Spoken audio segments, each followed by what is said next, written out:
Nazirliyi Azərbaycanda pensiya yaşı ilə bağlı məlumat yaydı. Maliyyə Nazirliyi bir neçə gündür Azərbaycanda pensiya yaşının artırılacağına dair yayılan məlumatlara aydınlıq gətirib. Gözaltı xəbər verir ki, Nazirlikdən Qafqaz İnfoya verilən məlumata görə Azərbaycanın pensiya sisteminin maliyyə dayanıqlığında hər hansı risk müşahidə olunmur.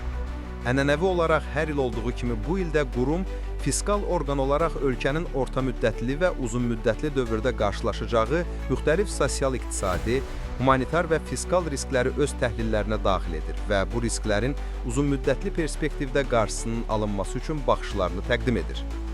Nazirlik tərəfindən dərc olunmuş orta müddətli xərclər çərçivəsi sənədinin orta və uzun müddətli risklərin qiymətləndirilməsi bölməsində qeyd edildiyi kimi, hazırda ölkəmizdə orta müddətli dövrdə fiskal dayanıqlılıq, o cümlədən pensiya sisteminin maliyyə dayanıqlığında vəziyyət qənaətbəxşdir və hər hansı risk əlamətləri müşahidə olunmur.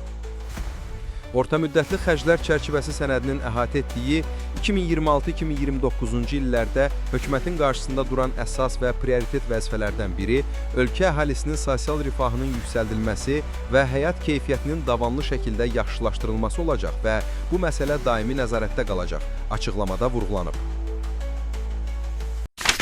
Gündəlik hadisələrdən xəbərdar olmaq üçün bizi izləyin. Söz altında yox, göz altıda qalın.